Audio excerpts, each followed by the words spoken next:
Hello, people of the Most High. While I was spending time with our Abba today, literally, I woke up just before 4 a.m. And I heard in my heart with my eyes closed, he has to want to grow. You can't be the only one around here making changes and carrying the relationships. While hearing that, I also could hear the Pastor Mike song, He Don't Play About Me. The Most High is so amazing. He don't play about you. He is moving people out of your life because he's not playing. He's not playing. You have fully committed to the Most High. He's not playing. And the people he's sending to you are going to have to want to grow up. They're going to have to want to change, to mature, and to transform. If they are not willing to accept the call, they won't be the one. And that is in relationships, romantic and platonic. So even the friends you keep, that's going to be in your job and other opportunities, in your ministry. If they are not willing to grow, if they are not willing to come out of being conformed by this world and being transformed by the word, they're not going to be allowed to go on this journey with you, because he's not playing with his people. We are chosen, we are being awakened, and he has a job for us to do. And we can't do it with those who are not fully committed.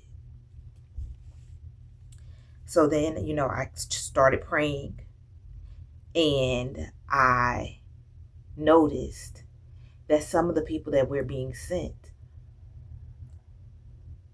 are being offered the position.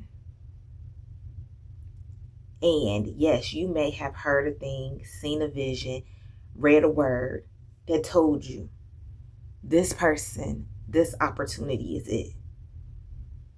But they have a choice. We all have free choice. If they're not accepting the choice, they will not remain the one or be the one. And that's okay. It doesn't mean that you didn't hear correctly. It doesn't mean that the Most High has forgotten about you. It doesn't mean that the thing is not going to happen, because it will and it can, because he is in control. Some of our people are stiff-necked. They may know a little bit of something, but they're not willing for the whole change. I was speaking with a friend, and he told me very clearly, and it rang and sat with me, that yes, there may be opportunities for a person to change. And you may see it. You may bring it to the forefront of their mind. You may speak the word that the Most High has for you. But if they don't want to change, and they don't see a need to change, and they believe they like the way they live, there's nothing you can do about it. That's for the Most High to change their hearts if they're willing. Sometimes he changes their hearts. Sometimes he hardens their hearts. Check the word, that's Bible. Look at Pharaoh. He hardened his heart. So you've got to pray, ask the Most High to step in and allow their hearts to be changed. But some of us, we're stiff-necked. It's in the family line. It's in the genealogy. Read the word. A stiff-necked people. That's why those prophets were coming to give the word, and they were killing the prophets because they didn't want to hear it. They wanted to believe that they were okay serving multiple gods and not keeping the covenant. They weren't upholding their end of the deal. So then, as I kept going through my morning, spending time with the Most High, he brought to me that God removes to replace. So Yah will remove people, not so that you can lack, but to replace those people. sometimes the person comes back around because they needed time with the Most High and they couldn't do it with you because then they would be comfortable. And that person's heart is changed. They come back, they fulfill their spot, and everything's good. But sometimes it is a full replacement and it's new. The Most High has spoken to me in these recent months. It's new or nothing at all. So for me, what's happening in my life, it's got to be new. Now, at first I thought it would be new. Like hearts would change, it would look new, it would feel new, it would smell new. No, he meant physical, for real newness. Something that was never experienced before. We know in part and we prophesy in part. So then it was on my heart that the replacement always has more of his character, is full of more grace and mercy, maybe even younger or even younger at heart, has more imagination and capability to create.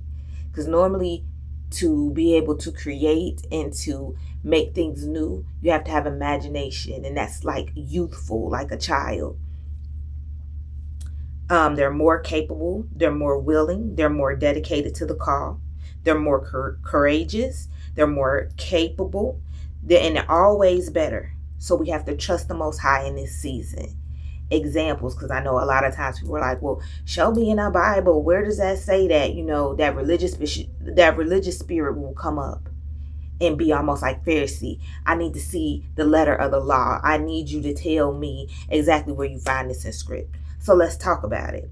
Saul was disobedient. He lost his appointment. David came up. Moses was disobedient. He actually was able to see the promise but not experience the promise. And Joshua was risen in his place. Eli, because he wouldn't stand for the Most High and correct his kids who were defiling the temple, he had to train up Samuel from a toddler to take his place. Judas was replaced by Matthias. The old covenant in which we were trying to keep the letter of the law and sacrificing animals was replaced with the new covenant where the Messiah was the sacrifice. We no longer had to sacrifice. We still have to be obedient. So check the word, because some of the people will tell you the commandments nailed to the cross. But baby, we still not supposed to murder, and we still not supposed to lie, and we still not supposed to cheat. We still supposed to be resting in the Sabbath. But it's different. And you're not getting stoned at your first offense. You got more grace and more mercy. You see that? The replacement comes with more grace and more mercy. Then you got Queen Vashti and Queen Esther. Vashti was strong-willed, not willing to move. So she had decided she wasn't going to go see Xerxes because he was tripping and he was drunk. But Esther was raised with a more forgiving heart. And had Vashti still been the queen, our people wouldn't have been saved. Esther had to come in and replace. She had the heart of the Most High. That part. Then when we look at Boaz and Naomi, baby, the Most High can raise up again and again and again and again. If somebody else don't take the call, guess what? He can raise up somebody else. If they don't take the call, he can replace them with somebody else. The Most High has infinite abilities and knows more than you. So with Naomi, she had a husband at first. He wasn't able to endure, and his physical body actually died. He died. So then she was a widow. She came up against Boaz. Boaz said we have to do it the right way. So he went to the person that was next in line to redeem her. That person could have been like, okay, that's what I'm supposed to do. Let me go ahead and redeem her, take on Naomi, all the things, we live happily ever after. He was like, I'm not willing to do that. I already got a life. He had a choice. And he did not accept the call, and it was okay because the Most High already had Boaz standing and waiting, ready to accept the call, to fully do the job and endure. And then on top of that, the Messiah came out of that line. So here we are in this life going, woe is me. It didn't turn out the way I thought it was. This wasn't forever. This job wasn't forever. This friendship wasn't forever. This marriage wasn't forever. You know why? Because the Most High is raising up another. And the story will be more amazing than the first. The first part was lessons. That was it. You were supposed to learn the lessons. You were experiencing things. You're not supposed to stay in that grief. You're not supposed to lose your hope because our hope is in the Messiah. And with that comes the Holy Spirit and the comfort. And as long as we are staying aligned with Him, He is going to continue to make a way. And that is beautiful, and that is loving, and that is caring, and that is compassionate. He is doing all of these things for us. Do not lose sight of the promise, because there's circumstances in your life that are not working out. Because if this circumstance does not work out for you and you are called and chosen, guess what? He's raising up another. Just wait and be patient. Trust His process. Trust His knowing, because His ways are not our ways. His thoughts are not our thoughts. And even when He reveals some things to us, we only know a little bit. We only know a little bit. So we're riding on that hope of that little bit of knowing and just waiting for it to unfold. So it doesn't mean you're wrong. So don't be prideful. Oh my goodness, I can't trust what the Most High is saying because this didn't turn out that way. Those other people had a choice. So maybe they didn't choose to offer you the position. Maybe they didn't choose to accept the calling of being your mate and accept His calling. And every time these people didn't choose you, it really was never about you in the first place. It was about their heart toward the Most High. And when you look at it that way, you didn't want that opportunity anyway, because their hearts were hard toward Him. We don't want hardened hearts. We want hearts that are soft. We don't want people that are going to show up as brute beasts or be one thing today and then something else tonight. Be one thing this week and then the next week they're not paying you correctly. They're mean. They're hateful. They got their thumb on you. They micromanaging. You don't want that kind of life. You want somebody that's going to show up and be consistent. That's going to show up with the heart of the Most High. So remember that as you're moving along. Thank Him for removing those people out of your life, because He knows better. They weren't supposed to take the whole journey with you. And it's okay. It's okay that you don't know who's coming next.